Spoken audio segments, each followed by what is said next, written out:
adventures of The Saint, starring Vincent Price.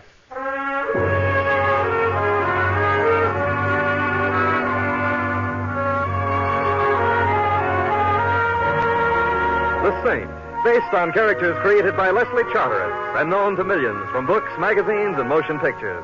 The Robin Hood of modern crime now comes transcribed to radio, starring Hollywood's brilliant and talented actor Vincent Price as The Saint. What happened? What's wrong?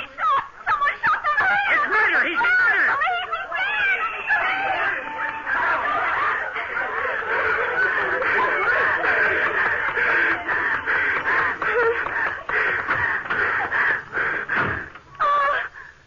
I didn't see you in there. I thought the cab was empty. It's perfectly all right, Miss Ames. Oh, please don't go. I must. The police are now at the scene of the crime. They'll take care of things. I can see you're in a hurry. Yes, I am. All right, driver, step on it. Yes, sir.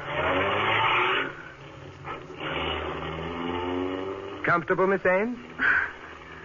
I don't know you, do I? An oversight on my part that can be easily remedied. I'm Simon Templar. Simon Templar? Yes. Oh, you're the Saint, aren't you? Sometimes I feel as though I had a neon sign on my forehead. I'll confess the fatal appellation. Well, I think I'd better get out, Mr. Templar. You see, Saint is not synonymous with boogeyman, Miss Ames, and why not call me Simon? After all, we were both present at the unveiling of the corpse. If you think you're being funny, Mr. Templar. There's nothing funny about murder, particularly when as pretty a girl as you is involved. But I'm not involved. A question of semantics, Miss Ames. A man gets killed when you're within 5 feet of him and you turn tail and run. If that's not being involved, my dictionary lied to me. Well, I suppose you're right. It was foolish of me to run, but when I heard those shots and saw him fall, How did you know who I was? Such modesty is becoming, but hardly intelligent, Miss Ames. You're a star.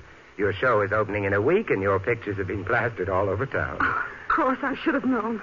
Did you know the man who was shot at? Yes. Yes, I had an appointment with him. His name was Jim Barry. Oh, the publisher? Yes. Oh, I know him, or rather knew him.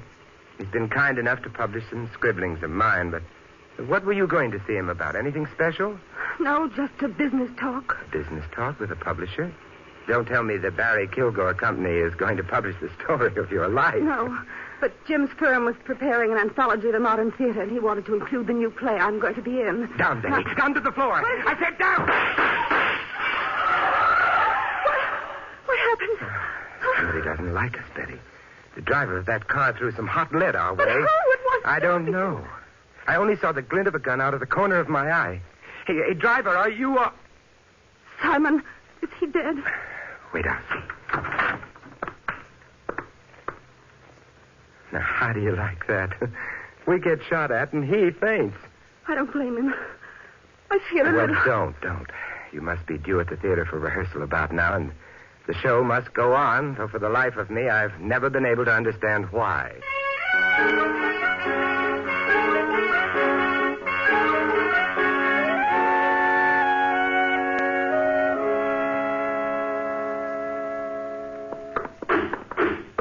Hey, Joe, bring this sofa more downstage. Okay, Larry. Here's my dressing room, son. Oh. You go in and wait for me. I'd have you watch the rehearsal from the wings, but Larry Stevens, our stage manager, is superstitious about it. Okay, Betty, but your sanctified watchdog will be panting on your threshold till you get back. After what's happened, Simon, I'll be glad to know you're close by. See you later. Yeah. Oh, well, might as well wait inside. But really, Vera, I don't know what you mean. I think you do, Helen. Just remember what I told you about Jim Barry, and you'll be... Simon Templar. What in the world are you doing here? Hello. Now, that's what I call a quick switch. Vera Pangburn, lady novelist, gets stage struck. Or are you merely getting material for a novel about backstage? Oh, no. No theater novels for me, Simon. Oh, let me introduce Helen Trask. Helen, this is Simon Templar. How do you do, Mr. Templar? As well as might be expected under the circumstances, Miss Trask. I'm not too accustomed to entering one lovely lady's dressing room and finding 2 others awaiting me. Well, as a matter of fact, Helen and I were waiting for Jim Barry. We thought he was coming here with Betty. Jim Barry? Oh, he's your publisher, isn't he, Vera? Yes, and Helen's, too. Helen's his really latest discovery. She has a new novel coming out. Well, I'm afraid you're going to be disappointed, ladies. Barry's been unexpectedly detained. Oh, Oh, and I was so anxious to see you. Oh, why not let me substitute? I'm very good at parlor tricks and small talk. And Your name, Templar? Yes, it has been for a number of years. I can remember way back when my What's the parents... big idea of keeping Miss Ames away from rehearsal? Oh, did I? Who are you? Oh, Stevens, the stage manager. That's right, and I'm also the guy who doesn't like stage door Johns. Now, there's something about the way you said that hurts me deeply. Gee, what's that thing in the cuff of your trousers, Stevens? In the cuff of my trousers? Yeah, right here. Now, look here, Templar. I don't know what this is all about, Maybe you don't, but you should know a revolver cartridge when you see one. Revolver cartridge? Is that what this is? It is. Where's Betty Ames? Why, in rehearsal, I had them start. And I presume there's a shooting scene in this play? Why, yes, toward the end of the first act, but Well, you'll like me even less after this, but I'm stopping that rehearsal. You can't do that, Templar. If I don't, you'll have a dead star on your hand. Betty Ames, are you crazy? I hope so. I hear them. Where's the closest stage entrance? Over there, to your left. I hope you know what you're doing. I'm afraid I do. They're at the shooting scene now. Stop it. Don't you... Simon! What is it, Simon? What's the matter? Apparently nothing, but I'm a little amazed at finding you all right. Why shouldn't I be, Simon? Now, there you have me. Quiet, everybody. Templar, I've had enough of this nonsense. You've held up the rehearsal by keeping Betty away, and now you've broken up the end of the first act. Either you get out of this theater, or I'll have you thrown out. You know, Stevens, I must be super sensitive. Why else would I get the idea that you don't like me? No, don't answer. There's something I want to do first.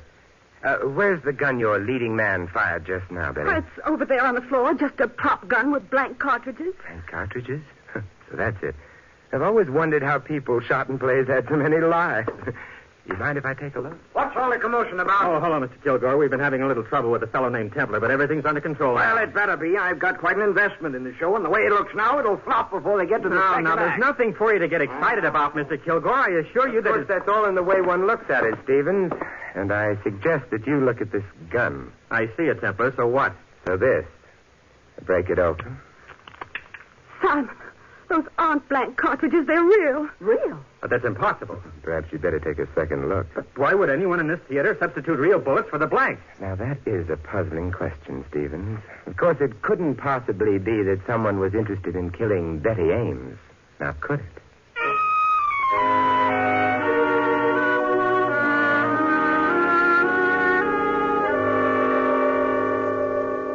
I still don't understand how you knew, Simon. Well, theatrical people may dress somewhat unconventionally, but I thought that Stevens, with revolver cartridges in his trouser cuffs, was going a bit overboard. Fortunately, your leading man is a sensitive soul. He jumped at least a foot when I shouted at him as he fired. Oh, if you hadn't startled him. Yeah, then I doubt that we'd be sitting here in your dressing room. But why should anyone want to kill me? Well, the usual motives are money, jealousy, and fear of discovery. But I'm not rich. And there's no reason for anyone being jealous of me, and I don't know a thing about anyone. Are you certain of that, Betty? Of course I am. You were pretty much in evidence when Jim Barry was killed. So were a dozen other people. Yeah, but perhaps they didn't see what you saw. I didn't see anything. Not the killing, perhaps. But what about, well, a familiar face in the crowd, for example? Familiar face? No. Oh, wait a minute. Yes, I did see someone. And the eyes have it you saw the killer. Who was it? That's just it. I don't know. Let me remind you that a familiar face belongs to someone you know or have seen before. Yes, I know that, Simon, but I just caught a flash of the face, and I was thinking it looked familiar and was starting to identify it in my mind, and then the shots were fired and Jim Barry was killed. And then it was gone.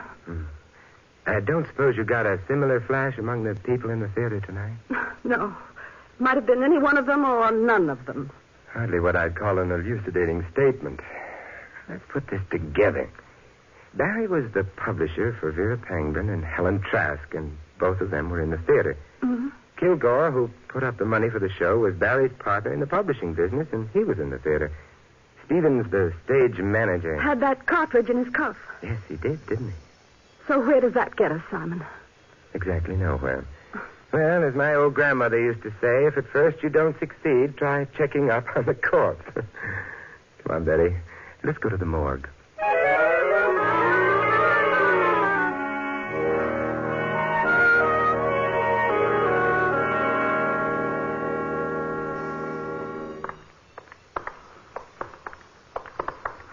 This place gives me the creeps, Simon. Strangely enough, the morgue never was noted for being the most cheerful place in the world. Do you think your scheme will work? How optimistic can one man be? but it's worth a try. Looking for someone, Mr. Templar? Hello there, Duncan. How are things? Things? Oh, they're pretty dead around here. Pretty dead.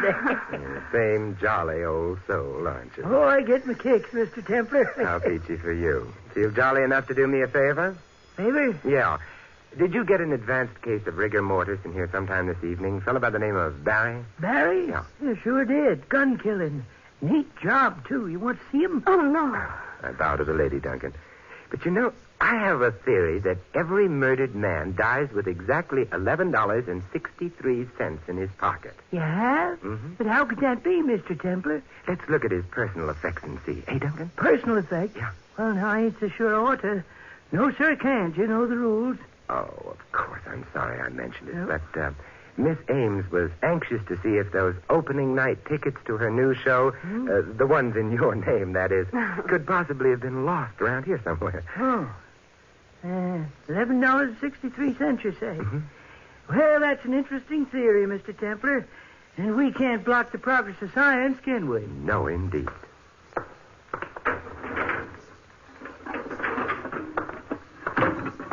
There you are. Take a look. Wallet, jewelry, a couple of key rings. There's a couple of $100 in the wallet. Smashes ought theory all to tunk it, don't it? Is that all there was on him? Well, see for yourself. I told you that. Hey, look out. Hey, grab it, Duncan. She's going to faint you. Oh. Yeah, okay, miss. Okay, I got you. Thank you. I don't know what happened. Suddenly everything turned black. All right, Betty, don't talk. I'll get you outside. Even an old ghoul like Duncan gets queasy in here sometimes. No, I don't neither. You sure you're okay, miss? Yes, thank you. I'm all right now. Thanks very much, Mr. Duncan. Well, you're welcome. And, them opening night tickets in my name you lost? Oh, you'll find them at the box office in your name, Mr. Duncan. Well, I'm glad you folks dropped in.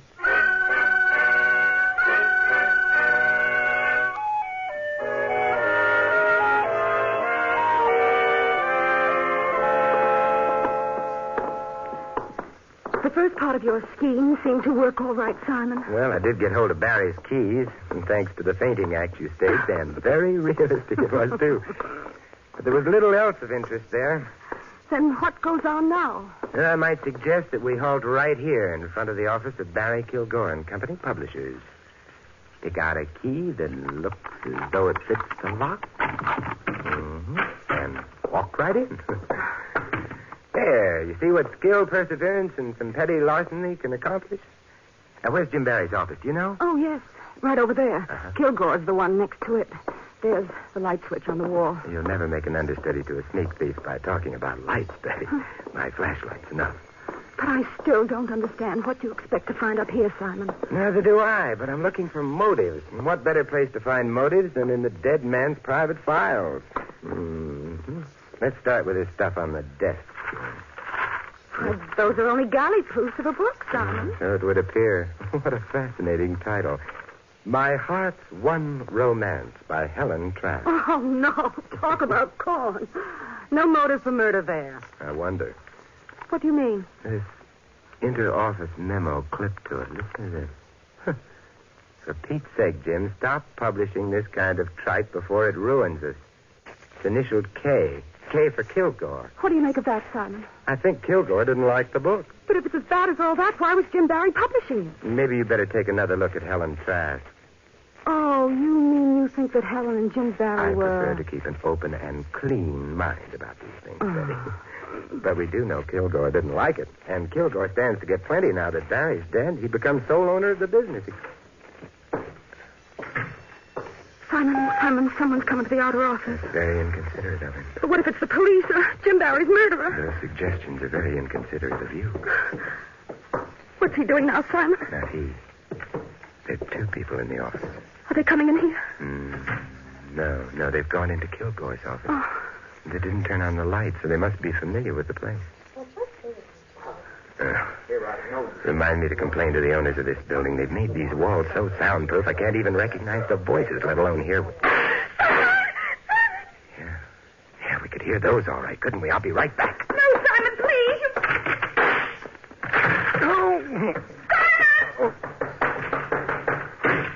Oh, whoever it was got away. Simon, are you all right? I'll get a Doctor, I Better make it a carpenter instead, Betty. Carpenter? Yeah, the shots missed, but I certainly smashed up that desk I ran into. Let's find the lights and see how much damage was done. That does it now. Simon! The damage was quite extensive to Mr. Kilgore.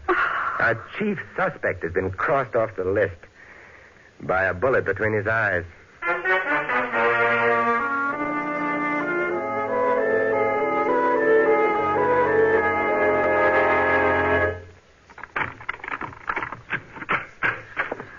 Well, at least you got me home safe and sound, Simon. After what's gone on today, I'm beginning to wonder how that happened.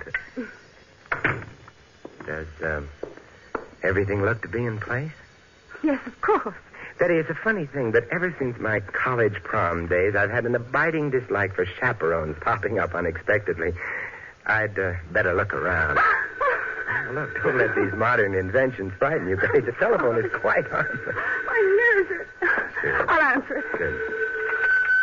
Hello? Betty, this is Vera Pangborn. Oh, yes, Vera. I want you to do me a favor, Betty. I think I know something about Jim Barry's death. Just a minute, Vera. Simon, it's Vera Pangborn. She says she thinks she knows something about the Barry killing. Well, don't be piggish about things. Split the receiver with me and let me listen, too. Vera?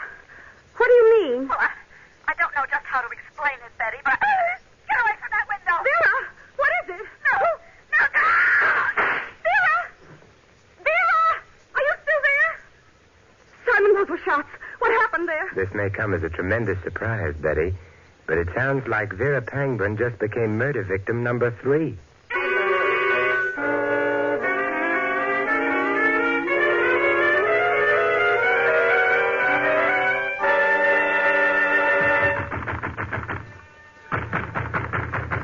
Vera doesn't answer, Simon. Well, if I must use brawn instead of brains...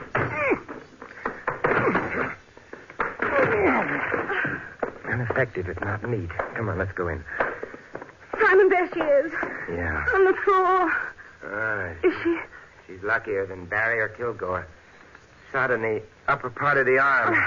You better get some towels, Betty. I'll be right back, Simon. Good. What happened? Simon. Man. On the fire escape, he shot at me. I'd be indignant about it, too, Vera, but suppose we talk about it later. You're welcome, Simon. You better let me at it. Wait up. I'll lift her out of the davenport. There. Now, if you'll make like Florence Nightingale, Betty, I'd like to look at the fire escape. All right, Simon.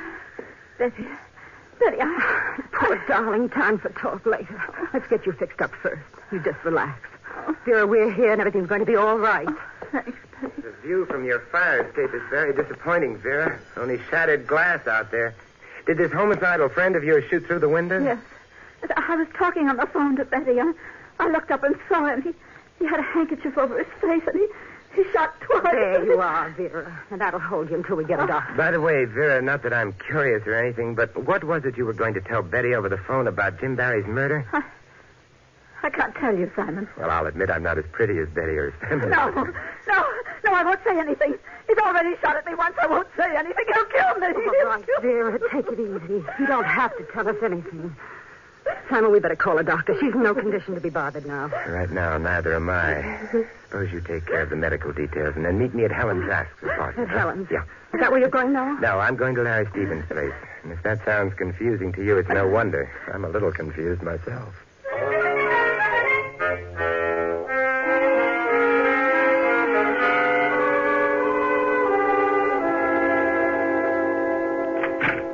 Yes? Hello, Stevens. You mind if I step inside? Templar, what in blazes are you doing here? I guess you do mind. Oh, well. I have an invitation for you, Stevens, to come calling on Helen Trask with me. Helen Trask? Why should I go to her place? Oh, I thought it would be sweet if we all chewed over a few explanations together. You'll get no explanations from me. Now get out, Templar. Okay, Stevens. But if you don't mind, I would like to leave you something first. Yes, what's that? This! You know something, Stevens? I think you're coming with me whether you want to or not.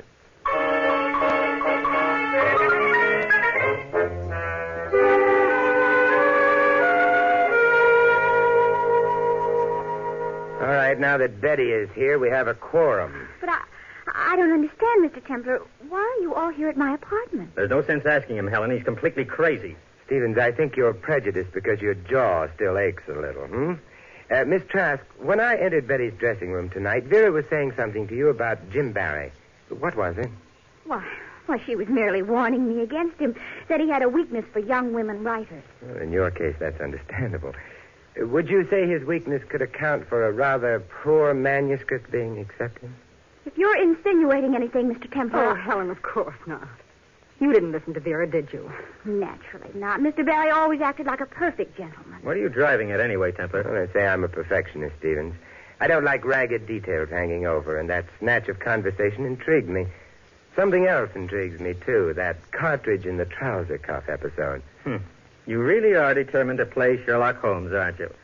Well, if it'll relieve your mind any, on my way to Betty's dressing room, I bumped into a prop table. Box of what I thought were blank cartridges spilled against me and onto the floor. Did you think that there might have been some loaded cartridges among the blanks and that one of them lodged in your cuff? That's it exactly. A very simple explanation. Yes, almost too simple. Did you try to check this theory of yours? Well, I tried to, but when I got back to the table, the box was gone. Which, of course, makes it even simpler. Do you mind if I use your phone, Helen? Phone? Oh, I know. No, not at all. Thanks. You calling the police, Simon? No, Vera Pangman. Vera Pangman? That's right. Hello? Oh, yes, doctor. How's Miss Pangman? Oh, that's fine. Give her a message, will you, please? Tell her Simon Templar called, and she needn't worry about that killer any longer. That's right. Betty Ames has remembered who it was she saw at the scene of the murder, and that's all the evidence we need.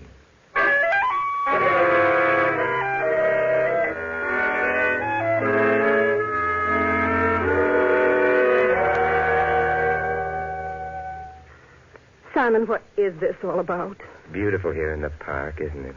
You know very well that I haven't remembered the face I saw when Jim was killed. A brilliant moon, soft starlight, a perfect night for romance, and she talks about killing. Oh, please, Simon, please. What are we doing out here anyway? To take a cue from you, just killing time. And I think we've killed enough. Let's get going. Simon, for the last time, will you give me a direct answer? Where are we going? Oh, didn't I tell you, Betty? Why, I'm merely taking you home.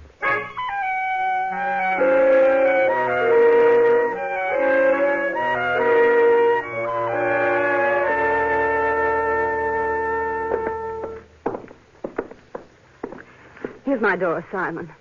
I can find my way in alone. Don't you think the least I can do is to search the apartment for you again? That won't be necessary, thank you. Good night. Well, at least allow me to turn the lights on for you. There, you satisfied? Now you can see for yourself that there's... Oh. Yes, I can see quite well. Hello, Vera. Shut that door, Simon, quickly. I never argue with a lady, Vera, particularly when she's got a gun in her hand. That's better. I thought that phone call of yours might have been a trap, Simon, but I had to make sure. Now that you apparently have made sure, Vera? You and Betty are going to join the others. Simon! Tell me why you killed Jim Barry, Vera. Was he your husband? Pretty smart, aren't you, Simon? That's right. Jim was my husband. Yes, I thought so. Jealousy was the only motive I could figure for you. Every young woman who came along and thought she could write turned his head. That Helen Trask. A high school girl could write a better book than she did. But Jim Barry was going to divorce you and marry her, wasn't he? Yes. And now Jim's dead. And Kilgore's dead because he suspected me. And you're going to die, too. Right now. No, you don't. Give me that gun. She's going to No, she isn't. Are you, Vera? No. No. Oh, Simon, I was so scared. You know something, Betty? So was I.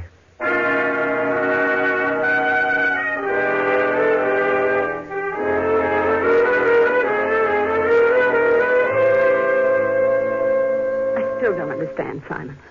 That business of Vera's being shot. Now, how did you know that she'd faked that? You know, Betty, that's one thing I always dislike about solving a murder. I have to explain things. But if you won't let well enough alone... No, Simon, I won't. All right. It was the glass on the fire escape. Now, shall we get back to that moon? Simon, what about the glass? Oh, it came from the shattered window. And there was no glass within the room. Therefore, the shot was fired from within, scattering the glass outward. And who was inside the apartment at the time? Vera. Mm-hmm. We have achieved a meeting of the mind. Now, if we can carry that a bit further while discussing those lovely shimmering stars. But I heard 2 shots fired over the phone. Did she use the second one to give herself that flesh wound? If you were afraid someone was closing in, you'd make a last desperate attempt to throw suspicion elsewhere, wouldn't you? And she was the one who put the real bullets in the gun in the theater. Mm-hmm. And fired at me in the cab. But, Simon, why me? Well, I hate to get repetitious, but remember those motives for murder I listed? Money, jealousy, and fear of discovery? Yeah, let's latch on to the last one. She was afraid you'd remember that it was her familiar face you saw in the crowd just before Jim Bally was killed. You satisfied now? Well, almost. There's just one more little thing. Look, Betty, if it doesn't concern the moon, I'm not interested. All right, Simon. Get interested.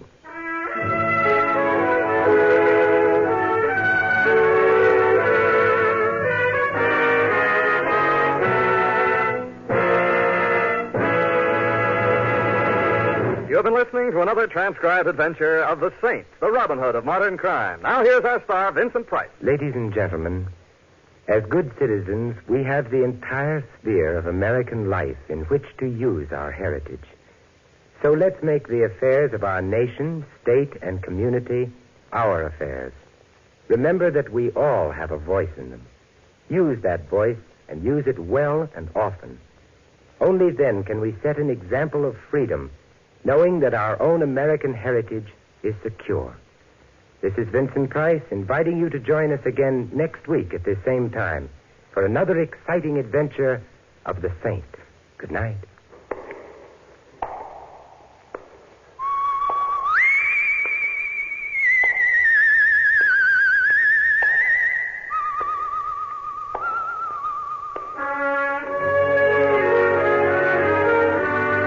Tonight's script of The Saint was written by Sidney Marshall. Our cast included Francis Cheney, Barbara Eiler, Eleanor Audley, Frank Gerstle, Stanley Farrar, and Arthur Q. Bryan.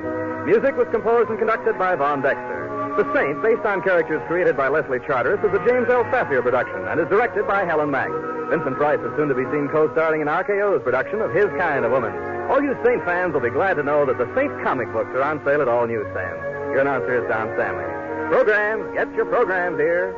Following now on NBC are 2 stellar programs you'll want to stay tuned for. Listen next for another exciting adventure mystery on the adventures of Sam Spade. Then hear the NBC Symphony's summer concert with guest artists Helen Traubel and Vladimir Goldsman. And congratulations to station WWJ Detroit on this, their 30th anniversary.